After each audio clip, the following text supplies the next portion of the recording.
Hey guys, thanks for checking out our channel again. I'm taking one question. Is it okay to offer a far lower price for the broker listed deals? I'm looking at a couple of broker listed deals, but the valuations are crazy. I can't get the deal done if it matches my investment metrics, but I don't want to offend the broker. Is it okay to offer a price lower by 40%? Or do I just risk offending the broker? His valuations are based on unbelievable cap rate, aggressive pro forma, and impossible low expenses. I can't offer things like comps, but should I begin negotiating? I think, any transaction, everything's negotiable.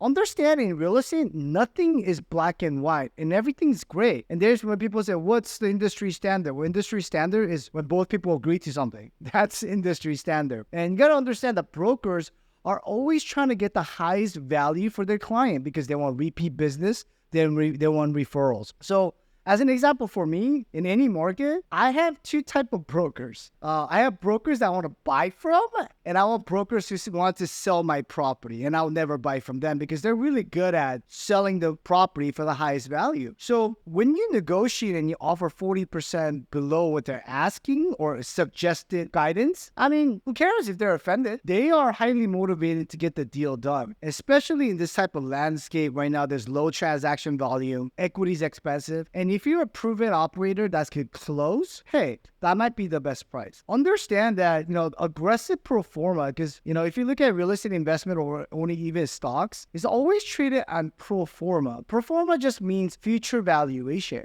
So you have to also look at their aggressive pro forma to in-place pro forma or in-place NOI. Because if you have an in-place NOI of $100,000, but if they, brokers have a projected pro forma of $680,000, it doesn't make sense. They have to give you guidance on how they got to that, right? Then you're going to pay up the price for future value, and you have to come and do that value add yourself. So why would you pay a premium price for a spot value? So there's a spot and intrinsic value. So to explain that, is spot value is today's value based on what the in-place income is. Its intrinsic value is what you as an investor that's going to buy the property, what kind of elbow grease and roll up of his sleeves can add value, then that becomes the intrinsic value, the future value of the property. So why would you want to pay a higher value for potential future value that you have to add yourself? That's not a proper risk-adjusted return. So if you make an offer 40% below their asking or 30% below their asking, even 50%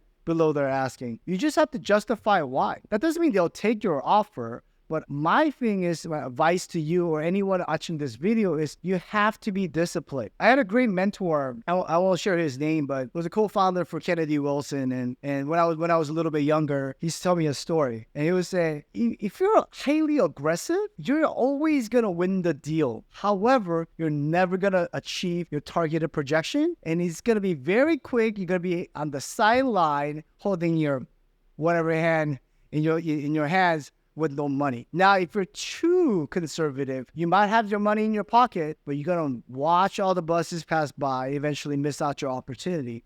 So understand sometimes there's a balance of art and science to see how you can win the deal and get to your parameters. Because you do need a buffer to ensure that if you misdiagnose something or you mistarget or use of incorrect assumption, not to your fault because there's a market shock or market movement, you want to have a small buffer or a large buffer to be able to carry that project over time. So are you going to offend the broker? Who cares? The broker wants to get the deal done. And if there's no one in the market and that 40% discount to what they're looking for, that might be the best price they're going to get. And they may be award you that price and get that project. So don't be afraid of offending anyone because at the end of the day, it's nothing personal. It's strictly business. If they get offended, it's on them because at the end of the day, 100% of zero is zero. 50% of something is still something, right? So the brokers are always incentivized to get the deal done. So find a motivated broker that's going to get the deal done for you,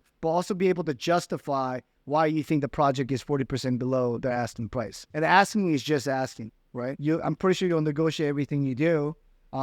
If your car broke down, you go to the mechanic, you don't pay the first price the mechanic tells you, even out of the dealership. I went to the Lexus dealership and negotiated. They gave me 20% off on my parts and my labor. So everything's negotiable, especially in real estate. So stick to your guns, be disciplined, and ensure you grow your portfolio. Thank you for watching. If you found this content valuable, please like, subscribe, and add comments. Thank you very much.